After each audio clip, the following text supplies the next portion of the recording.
이번 2024년 파리올림픽이 역사상 가장 평등한 올림픽으로 치루어졌다라는 이야기가 나옵니다. 이번 올림픽은 206개국 1,500명의 선수가 참가했는데요. 놀랍게도 남녀 성비가 완벽하게 평등한 올림픽이었다고 합니다. 그런데 사실 엄밀하게는 남자 선수가 5,249.5명, 여자 선수가 5,250.5명으로 한 명이 차이가 나는 올림픽이었습니다. 왜 이런 차이가 났을까요? 함께 알아보시죠.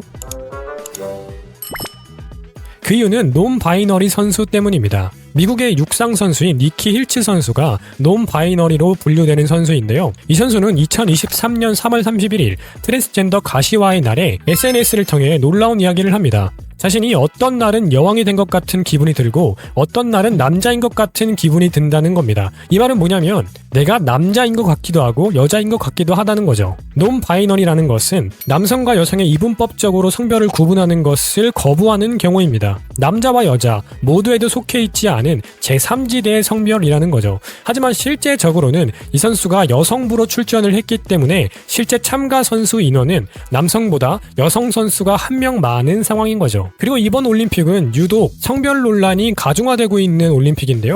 특히나 논란이 됐던 게 복싱 경기였습니다. 여성부 복싱 16강 이마네 캘리프 선수와 안젤라 카리니 선수가 맞대결을 하게 되는데요. 이때 카리니 선수가 항복을 하며 46초 만에 캘리프 선수가 TKO 승리를 거두게 됩니다. 여기서 논란이 됐던 게 카리니 선수가 오열을 하며 눈물을 쏟았다는 겁니다. 이 선수는 조국을 위해 최선을 다했지만 이번엔 더 이상 싸울 수 없었다면서 경기를 포기했는데요. 그 이유는 캘리프 선수가 남성이라는 논란이 있었기 때문이죠. 이를 두고 이탈리아 총리는 남성의 유전적 특성을 가진 선수가 여성 대회에 출전한 것을 비판하는 글을 남겼고요. 해리포터로 유명한 J.K. 롤링 작가도 이 경기는 광기라며 여성 선수가 죽어야만 끝이 나는 것이냐며 강도 높은 비판을 가하기도 했습니다. 이 논란은 2021년 세계 선수권 대회로 돌아갑니다. 이 대회에서 칼리프 선수와 대만의 린 위팅 선수가 실격을 당했는데요. 그 사유가 놀랍게도 XY 염색체가 판별됐기 때문입니다. 이 말은 즉 남자라는 이야기죠. 이 사건을 기점으로 이 선수가 남자나 여자나에 대한 논란이 일어나기 시작했는데요. 사람들은 여러 가지 추측을 쏟아냈습니다. 그 추측 중에 하나가 캘리프 선수가 트랜스젠더라는 이야기였습니다. 남자에서 여성으로 성 전환을 한 사람이 아니냐라는 것이었죠. 하지만 이거는 사실이 아니라고 합니다. 그래서 두 번째로 제기됐던 의혹이 간성을 가진 선수라는 겁니다. 이 간성이라는 것은 남성과 여성의 특성을 모두 가지고 태어난 경우를 이야기하는데요. 전 인류 중에 약 1.5% 정도의 사람이 외부는 여성의 생식기를, 내부에는 남성의 생식기를 동시에 가지고 태어나는 경우가 있다고 합니다. 그래서 겉보기에는 여성처럼 보이지만은 내부에는 잠복고환이 존재해서 일반적인 여성보다 훨씬 많은 양의 남성 호르몬이 나오는 것이죠. 간성을 가지고 태어난 경우 생후에 부모님이 외부의 생식기를 기준으로 성별을 선택하는 경우가 많다고 하고요. 반대의 성별을 선택하는 경우에는 성별을 일치시켜주기 위해서 제거 수술 등을 하는 것이 일반적이라고 합니다. 하지만 문제는 외부의 생식기를 따라 여성의 성 정체성을 가지고 있다고 해도 유전적으로는 남성이라는 거죠. 이 찌라시의 출처는 국제복싱협회에서 시작이 되는데요. 국제복싱협회에서 올림픽이 시작하는 순간부터 캘리프 선수에 대한 비판을 가했기 때문이죠. 한간에 떠도는 이야기에 따르면 남성 호르몬인 테스토스테론 수치 부적격으로 인해서 실격된 선수라는 이야기가 돌았습니다. 실제로 8월 1일 한경스포츠 기사를 보면 칼리프 선수와 리니팅 선수가 남성 호르몬인 테스토스테론 수치가 기준치를 넘기면서 실격됐다는 기사가 나왔고요. 그리고 8월 6일에는 호르몬 문제가 아니라 염색체 부적격 판정, 그러니까 염색체가 XY로 판정이 되면서 실격을 한 것이라는 기사가 나오기도 했습니다. 이러한 찌라시들을 두고 IOC는 IBI의 검사가 자의적이고 불법적인 검사로 신뢰할 수 없는 결과이고 캘리프 선수는 출전 자격에 아무런 이상이 없다라는 이야기를 하면서 두 단체의 의견이 엇갈리는 상황이 발생했고요. 이로 인해서 여러 논란들이 촉발됐던 거죠.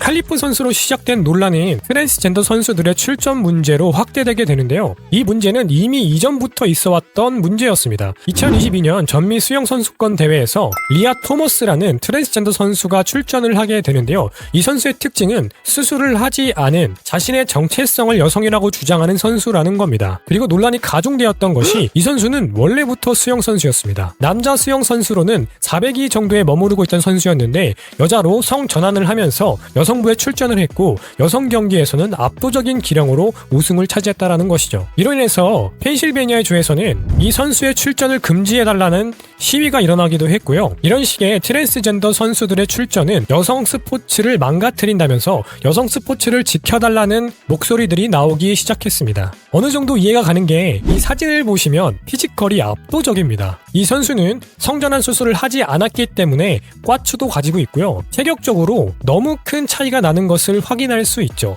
심지어 이분은 여자친구까지 있다고 하는데요. 이런 논란은 미국에만 있는 것이 아니라 캐나다에도 있습니다. 캐나다 한 배구 경기를 보면 트랜스젠더 5명이 출전을 합니다. 캐나다 토론토에서 진행됐던 대학 배구 경기인데요. 세네가 칼리지에는 3명의 트랜스젠더를 보유하고 있었고 센테니얼 칼리지는 2명의 트랜스젠더가 출전했습니다. 이 두 대학팀의 경기 결과는 어떻게 됐을까요? 트랜스젠더가 한 명이 많은 세네가 칼리지가 이기게 됩니다. 분명 여성부 경기인데 트랜스젠더 숫자가 누가 더 많으냐에 따라 경기 승패가 좌지우지되고 있는 거죠. 그리고 한 가지 더 놀라운 것은 이 중에는 호르몬 치료를 받지 않는 사람들도 많고 외과적 수술을 아예 안 받는 경우도 많다고 해요. 실질적으로 트랜스젠더를 출전하는 데 있어서 세부적인 조항이 없다라는 겁니다. 내가 여성이라고 정체성을 가지고 있다 말만 하면 출전할 수 있는 상황이라고 하죠. 전 세계적으로 트랜스젠더 선수들의 출전이 문제가 되자 발빠르게 움직인 협회도 있는데요.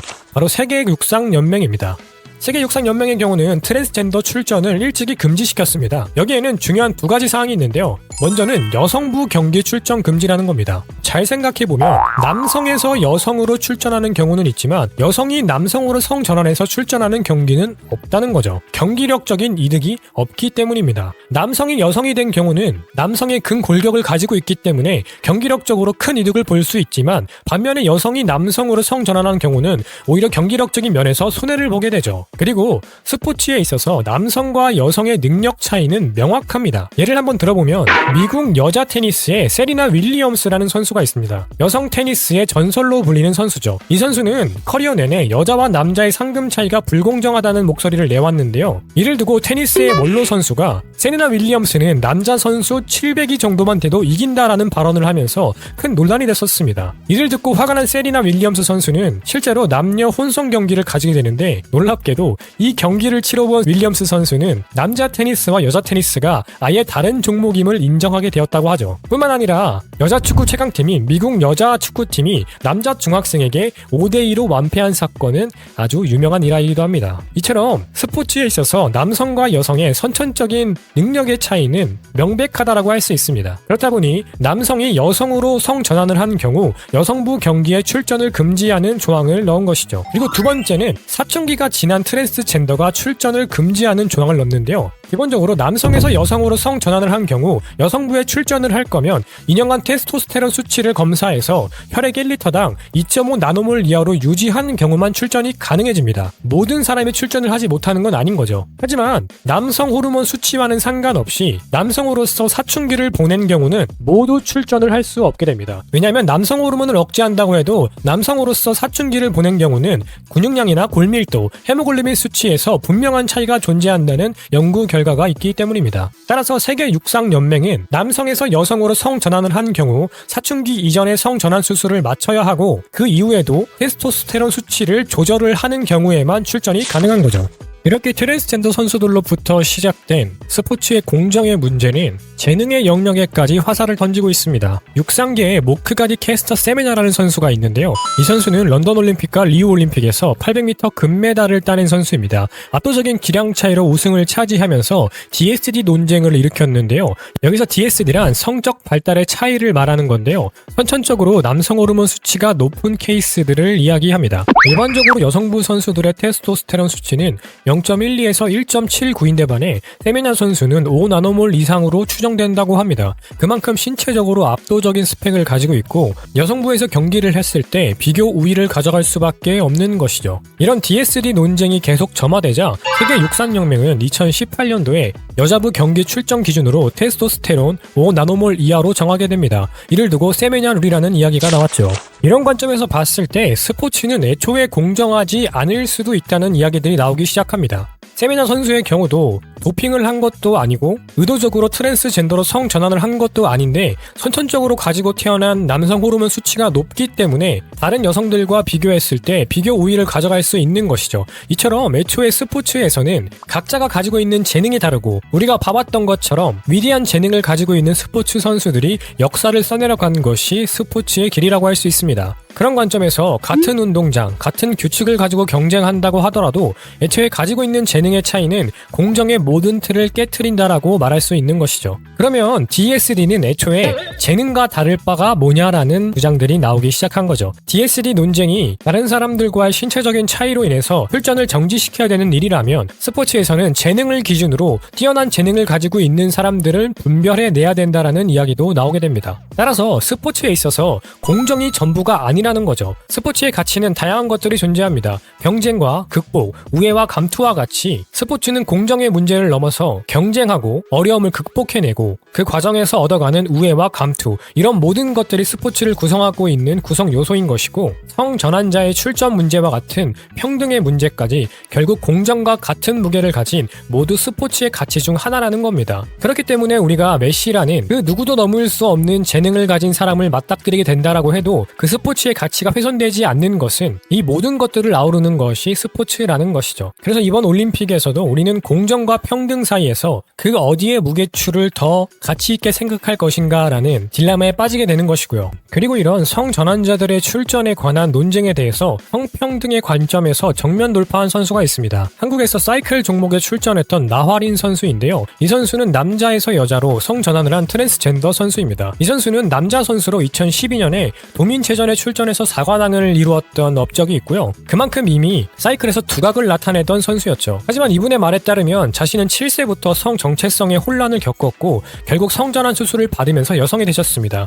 지금은 사이클 선수로 활동하는 것이 아니라 아스파라거스 농장을 운영하면서 농부 일을 하고 있다고 하는데요. 스포츠계에서 오래간 떠나 있었던 나와린 선수는 23년 도민체전에 여성부로 다시 한번 출전하게 됩니다. 그리고 놀랍게도 농부 일을 하면서도 금메달 2개와 은메달 1개를 따내는 놀라운 성과를 보여주죠. 앞서 나왔던 올림픽에 출전했던 트랜스젠더 선수들에 대한 논쟁과 마찬가지로 나화린 선수도 남자가 여성부에 출전하는 불공정의 문제로 비춰질 수 있는데요. 놀랍게도 나화린 선수는 자신의 출전으로 공정함을 말하고 싶었다라고 출전 계기를 말합니다. 즉 남성이 여성으로 성전환을 해서 여성부에 출전하는 것은 불공정하다는 것을 자신의 출전을 통해서 증명해 보이고 싶었다라는 거죠. 전업으로 사이클을 타는 것도 아닌 농부 일을 하면서 출전했음에도 불구하고 남성으로서 가지는 피지컬의 우위가 있었기 때문에 금메달 2개와 은메달 1개를 획득할 수 있었죠. 그리고 나와린 선수는 레이스를 마치고 함께 레이스에 출전한 사람들에게 사과를 전했다고 합니다. 이처럼 스포츠에는 공정함과 평등의 문제의 저울을 잘 조절하는 것이 너무 중요하고요. 여전히 이 문제에 대해서 선뜻 명쾌한 답을 내리기는 쉽지 않지만 각자의 가치에 따라 자신의 양심이 옳은 대로 신념을 가지고 타인의 가치를 훼손하지 않는 선에서 우리의 평등을 쫓아 나아가는 것이 너무 중요해 보입니다.